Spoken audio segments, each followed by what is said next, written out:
The Mirror House. When I first saw the house, it was almost an accident. I had been driving down the long, winding road that snaked its way through the dense woods outside of town. The path was familiar, one I had driven 1,000 times before without really thinking about it. But that evening was different. There was a heaviness in the air, a strange pressure that made my skin prickle.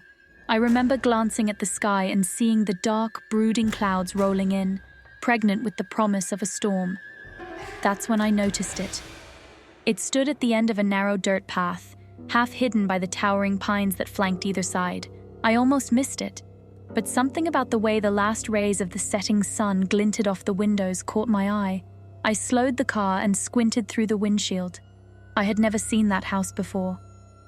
Curiosity got the better of me, and I pulled over, the tires crunching on the gravel as I brought the car to a stop.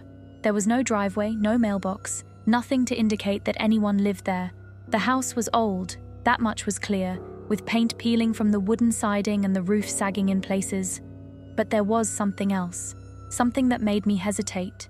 The windows. They were all mirrors, not just the ones you'd expect, like in the bathroom or over the mantel. No, every single window in that house was a mirror, reflecting the world outside in eerie clarity. As I stepped closer, I could see my own reflection staring back at me from every angle, distorted and twisted by the uneven glass. I should have left then. I should have turned around, gotten back in my car, and driven away without looking back. But I didn't. Instead, I found myself walking up the overgrown path to the front door. The air was thick with the scent of wet earth and decaying leaves, and the trees seemed to close in around me, blocking out the last remnants of daylight. By the time I reached the porch, the storm had arrived in full force, thunder rumbling in the distance as fat raindrops began to pelt the ground. I stood there for a moment, just staring at the door. It was heavy, made of dark wood, and looked like it hadn't been opened in years. There was no knocker, no doorbell, just a simple iron handle, cold and slick beneath my fingers. I don't know why I reached for it. Even now, I can't explain what compelled me to do it. Maybe it was the storm, or the oppressive silence that seemed to emanate from the house itself. Whatever it was, I turned the handle and pushed the door open. It swung inward with a groan, revealing a darkened interior that smelled of dust and mildew. I hesitated on the threshold, the sensible part of my brain screaming at me to leave, to run. But something deeper, something primal, kept me rooted to the spot. My breath echoed in the stillness as I stepped inside. The door slammed shut behind me with a deafening bang, the sound reverberating through the empty halls. I spun around, my heart pounding in my chest, but there was no one there. No wind, no sign of what had caused the door to close on its own. Just my reflection staring back at me from a dozen different angles. The walls, I realized with a sickening lurch, were covered in mirrors too. They weren't the kind you'd find in a regular house. These were old, tarnished, their surfaces warped and stained with age.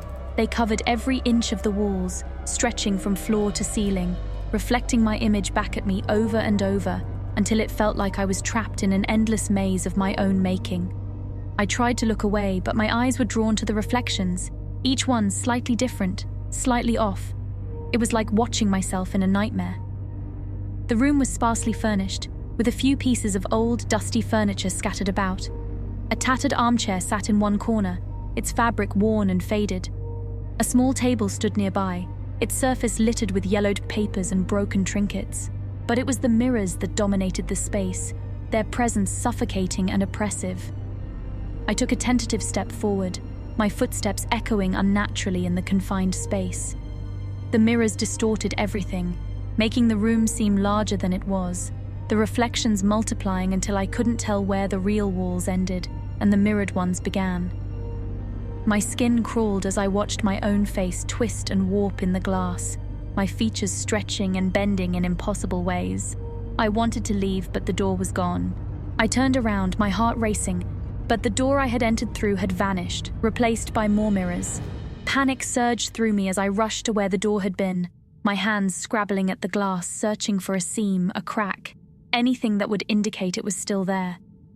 But there was nothing, just cold, unyielding glass that reflected my fear back at me in infinite variations. I stumbled backward, my breathing ragged, my eyes darting around the room as I tried to make sense of what was happening. The mirrors seemed to pulse and shift, their surfaces rippling like water as they twisted my reflection into grotesque parodies of myself. My skin was too pale, my eyes too wide, my mouth stretched into a rictus grin that didn't belong to me. I backed into the center of the room, the mirrors closing in on me from all sides. I could feel them pressing against me, suffocating me with their cold, mocking presence. My own face leered at me from every direction, twisted and deformed, a reflection of my own growing terror. And then I saw it.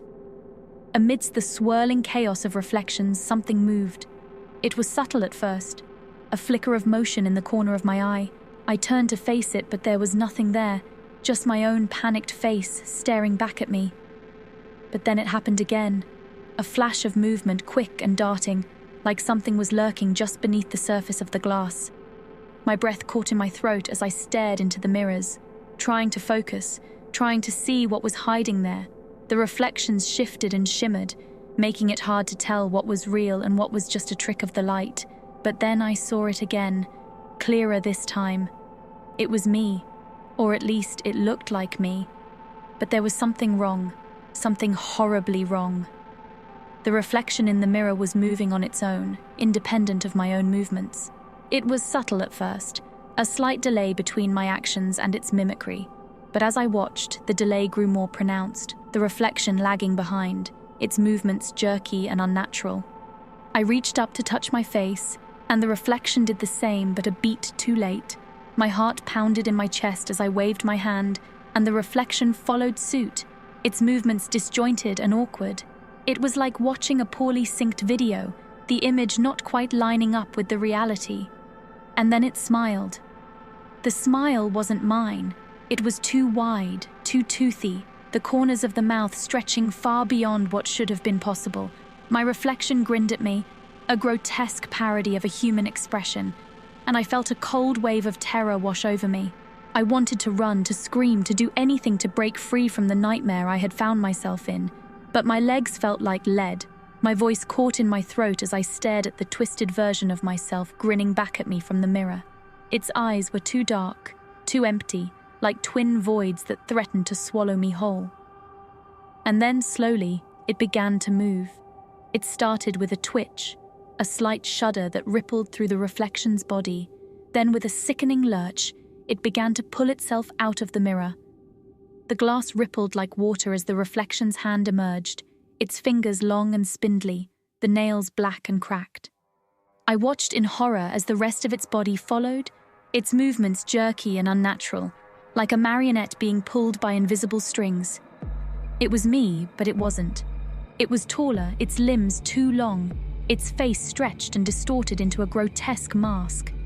The thing's grin widened as it fully emerged from the mirror, its black eyes locked onto mine with a hunger that made my blood run cold. I wanted to run, to escape, but I was frozen, trapped in place by my own terror. The creature took a step toward me, its movements unnatural and stilted, like it was struggling to control its own body. Its grin never wavered, and I could see the sharp, needle-like teeth behind its lips. "Welcome," it rasped, its voice a low, grating whisper that seemed to echo in my mind. "You've come to the right place."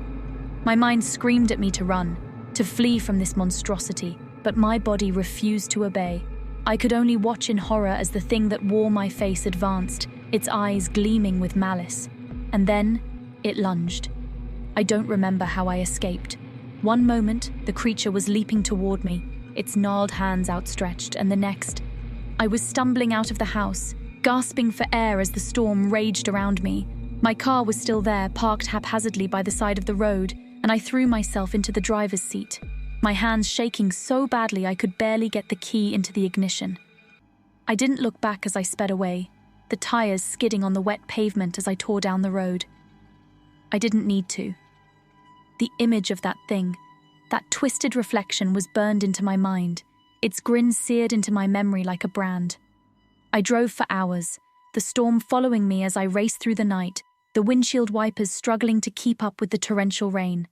My heart was pounding in my chest, my thoughts a jumbled mess as I tried to make sense of what had just happened.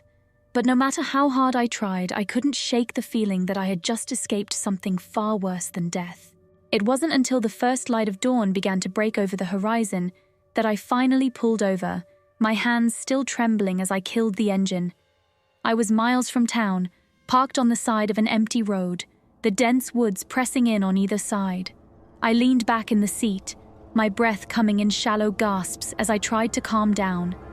But the terror refused to fade. I kept seeing it, that twisted version of myself, its black eyes staring into mine with a hunger that made my skin crawl. The memory of its grin, that impossibly wide, toothy smile, sent a shiver down my spine. I couldn't shake the feeling that it was still out there, lurking in the shadows, waiting for me to let my guard down. I didn't go back to that road.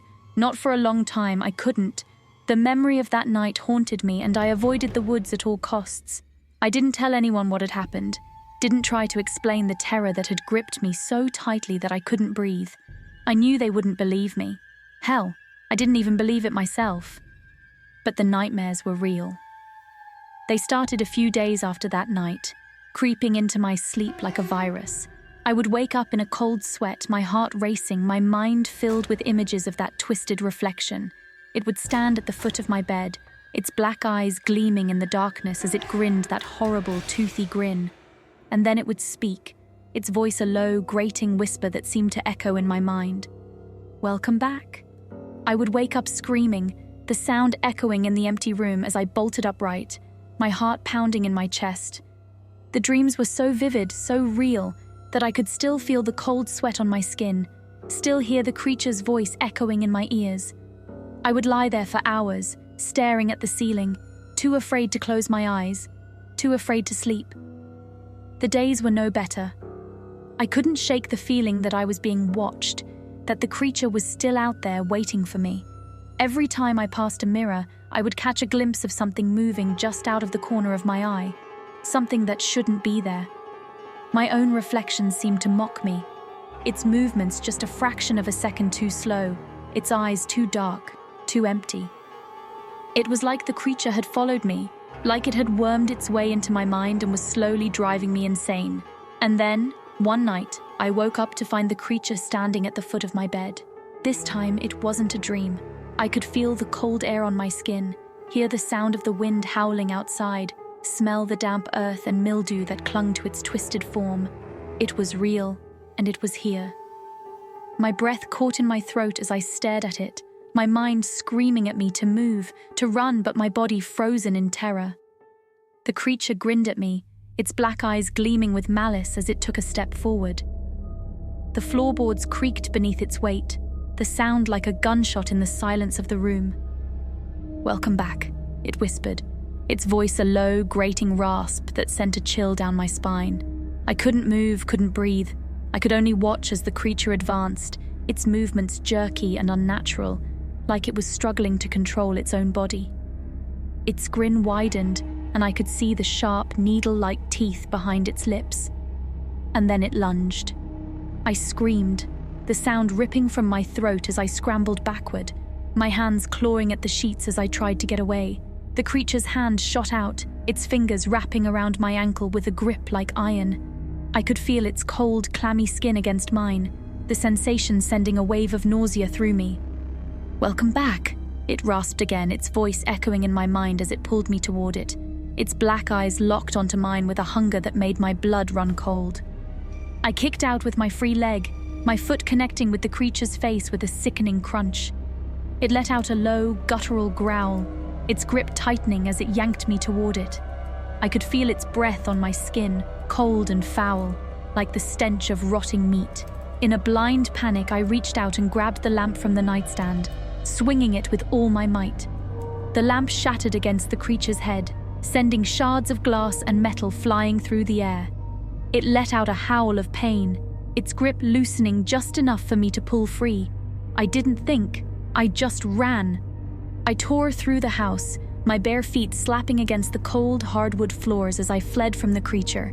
I could hear it behind me, its footsteps heavy and uneven, like it was struggling to keep up. My heart was pounding in my chest, my breath coming in ragged gasps as I stumbled down the stairs and into the living room.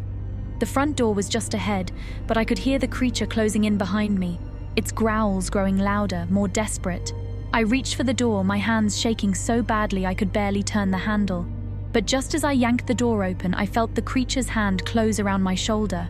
It was cold, so cold it burned, and I could feel the creature's breath on my neck as it leaned in close, its voice a low, grating whisper that sent a shiver down my spine. I ran until my lungs burned, until my legs gave out beneath me and I collapsed to the ground, gasping for air. The woods were silent now, the only sound the pounding of my own heart in my ears. But I knew it wasn't over. The creature was still out there, waiting, watching. It had found me once, and it would find me again.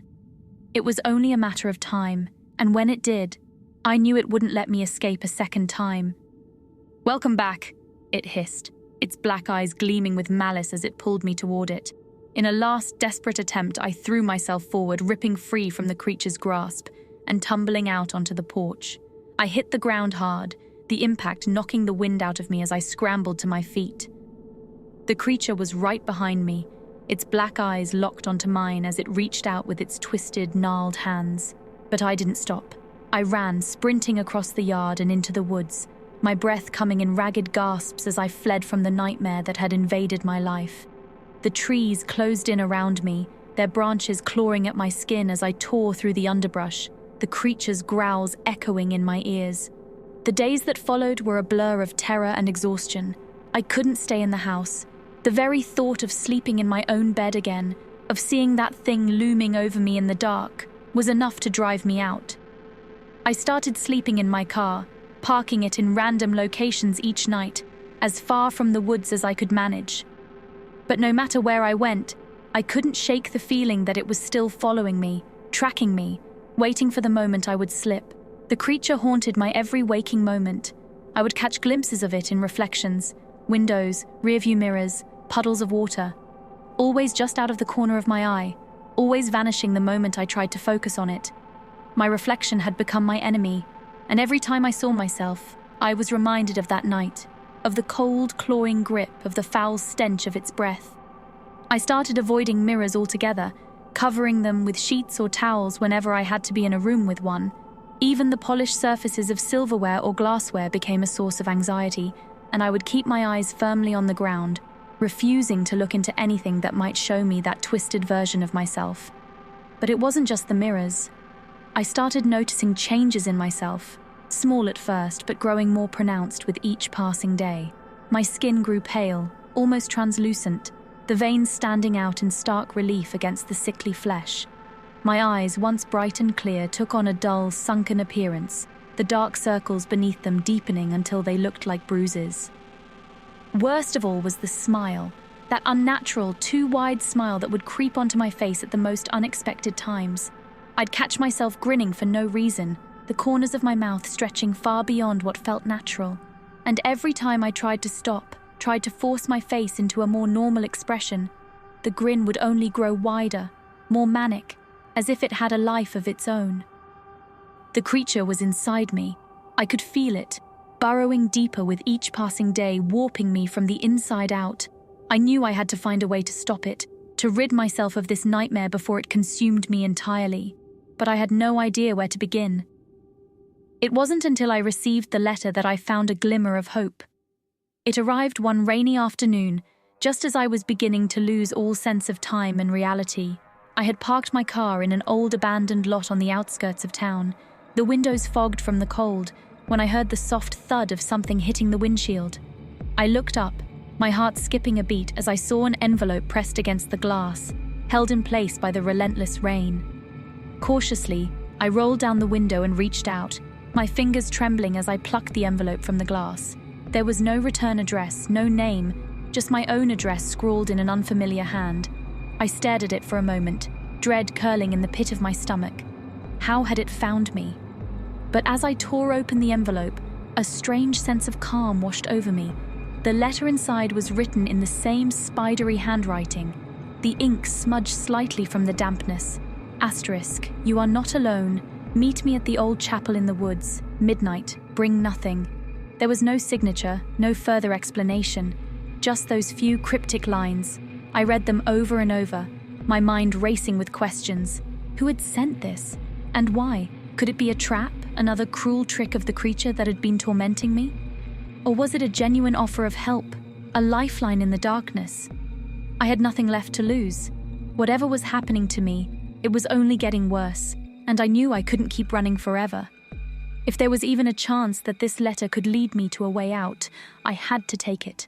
The old chapel was a place I hadn't thought about in years.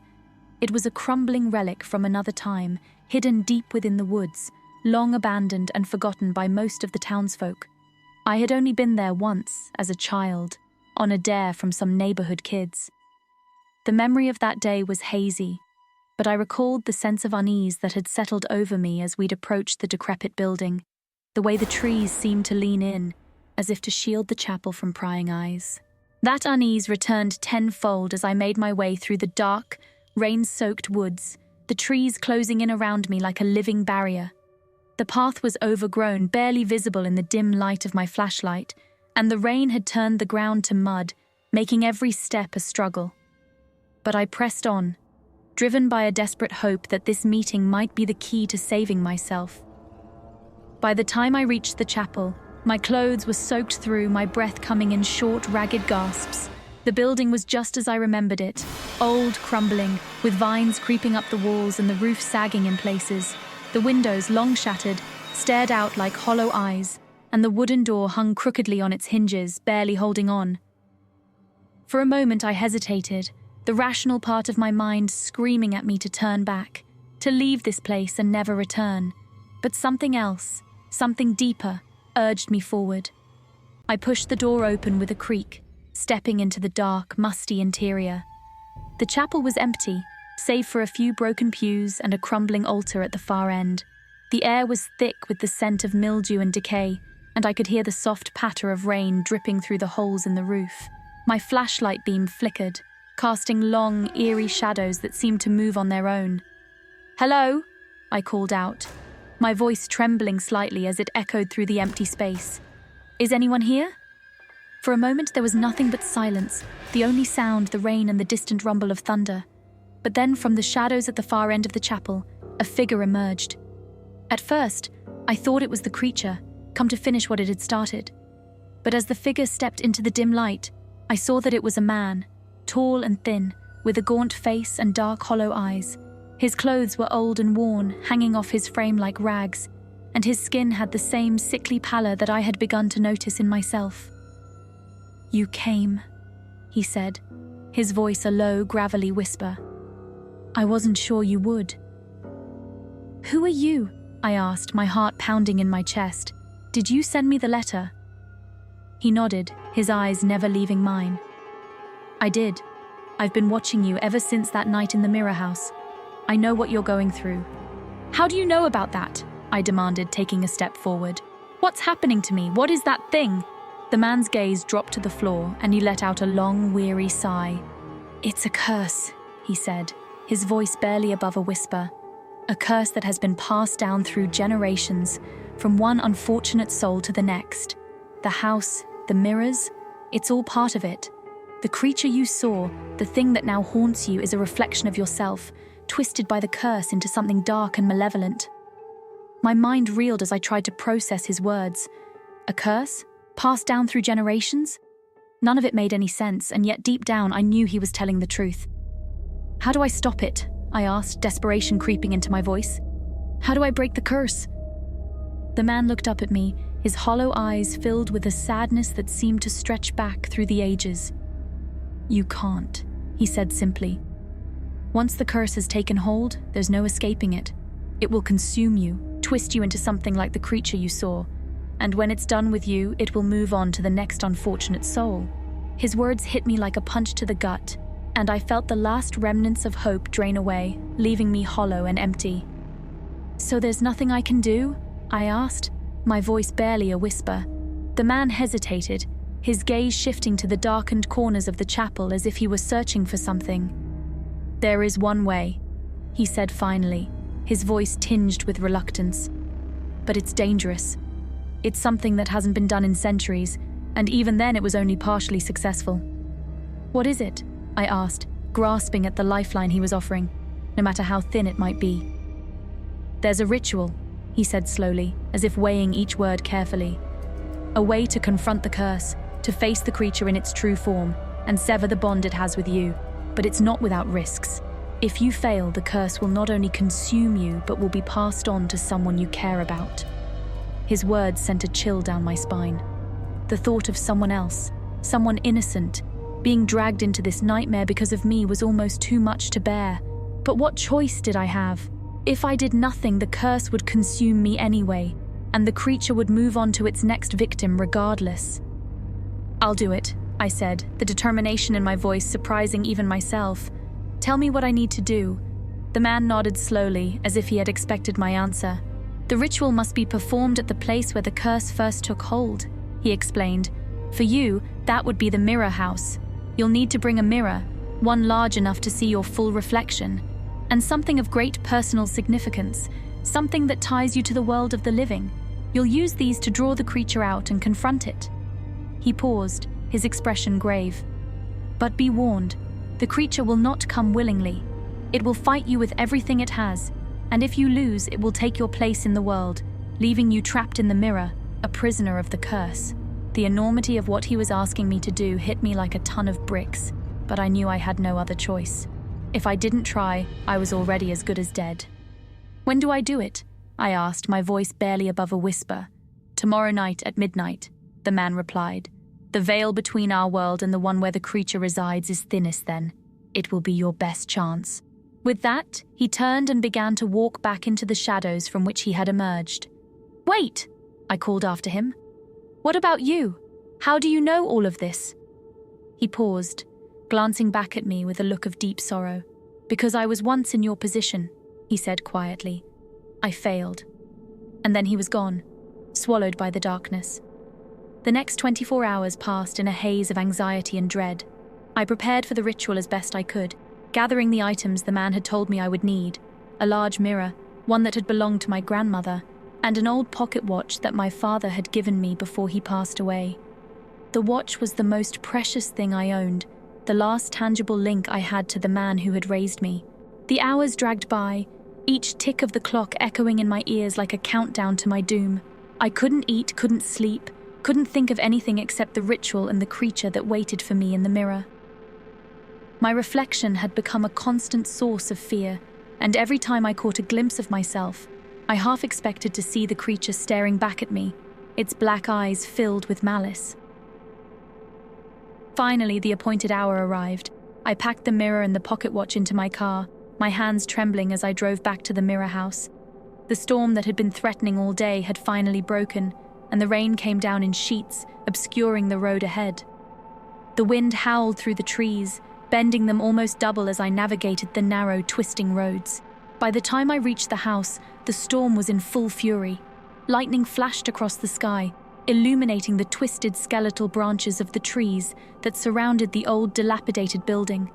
The windows of the house stared out at me like empty eye sockets, and the front door creaked ominously as I pushed it open. The interior was just as I remembered it, dark, musty, and filled with the oppressive weight of years of neglect.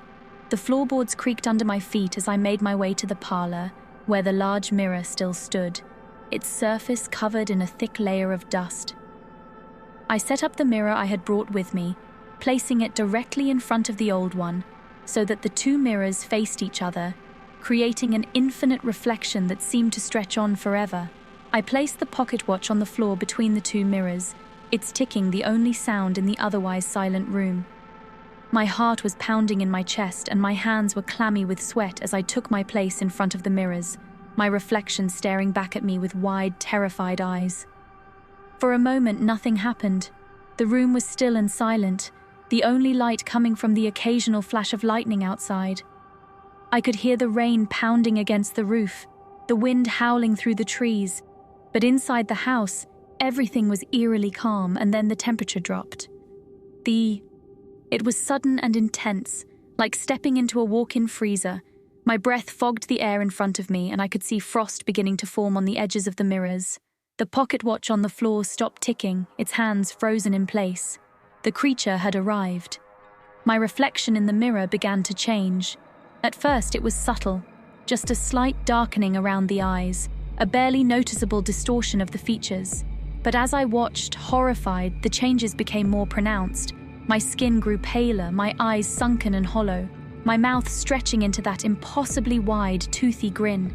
It was as if the creature was peeling away the layers of my humanity, revealing the monster that lurked beneath. I could feel it now, the presence of the creature in the room with me, its malevolent energy pressing in on me from all sides. It was like a weight on my chest, making it hard to breathe, hard to think. The room seemed to darken around me, the shadows growing longer, deeper, until they threatened to swallow me whole. The creature in the mirror grinned at me, its black eyes gleaming with a hunger that sent a shiver down my spine. And then it began to move. I stood frozen, my heart pounding in my ears as I watched my reflection step out of the mirror. It was me, but not me, a twisted, grotesque version of myself, its movements jerky and unnatural, like a marionette being controlled by unseen strings. Its grin widened as it approached, its black eyes locked onto mine with an intensity that made my blood run cold. "Welcome back," it rasped, its voice a low, grating whisper that echoed through the room. I knew I had to act, had to do something before it was too late. With a trembling hand, I reached down and grabbed the pocket watch from the floor, holding it out in front of me like a shield. The creature hesitated, its grin faltering for just a moment as its gaze shifted to the watch. "Remember who you are," I whispered, my voice shaking with fear. "Remember what ties you to this world."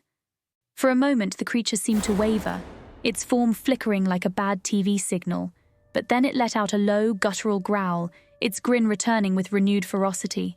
It lunged at me, its hands outstretched, its eyes burning with a malevolent fire.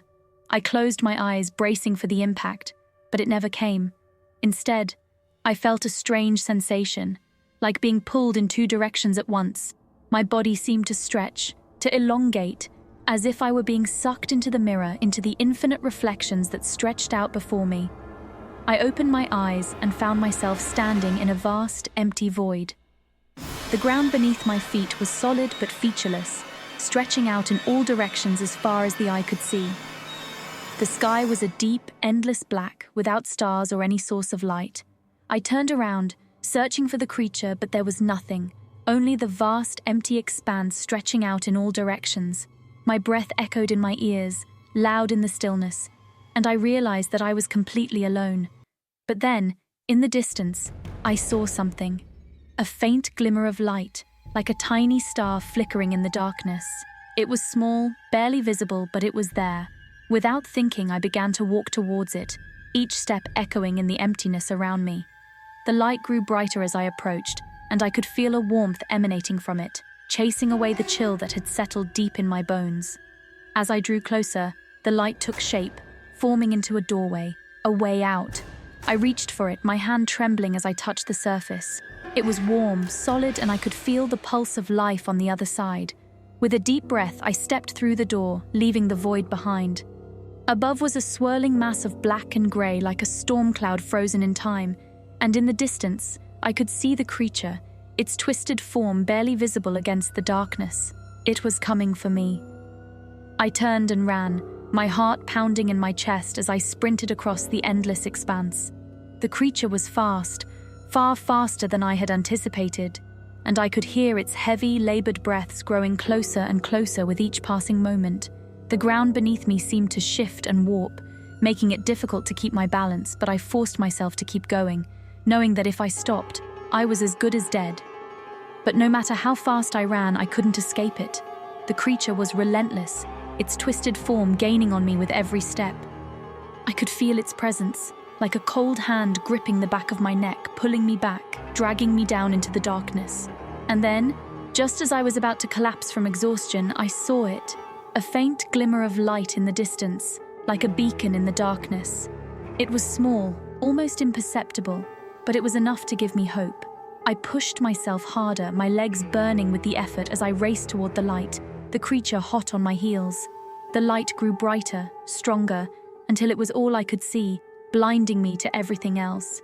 I could feel the creature's breath on my neck, its claws raking at my back as I reached out for the light, desperate, praying that it would be enough to save me. And then, everything went white. I awoke to the sound of rain, For a moment, I was disoriented, unsure of where I was or how I had gotten there. But as my vision cleared, I realized that I was lying on the floor of the mirror house, my body soaked through from the rain that was pouring in through the broken windows. The pocket watch was still clutched in my hand, its surface slick with water. But the creature was gone. I slowly sat up, my body aching, my head spinning as I tried to piece together what had happened. The room was dark, the only light coming from the occasional flash of lightning outside. The mirrors, both the one I had brought and the old one, were shattered, their pieces scattered across the floor like shards of ice. I was alive. I had survived, but as I stood up and made my way out of the house, a nagging doubt crept into my mind. Had I truly defeated the creature? Had I really broken the curse? Or had it simply moved on, waiting for the next unfortunate soul to stumble into its trap? I didn't know. And as I drove away from the mirror house for the last time, I couldn't shake the feeling that something was still watching me, lurking just out of sight, waiting for the moment when I would let my guard down. But I couldn't let it win. I had faced the darkness and survived, and that was enough for now. I would live my life, one day at a time, and hope that the creature would never find its way back to me. But in the back of my mind, I knew that it was only a matter of time. The curse was not so easily broken, and someday, somehow, it would return.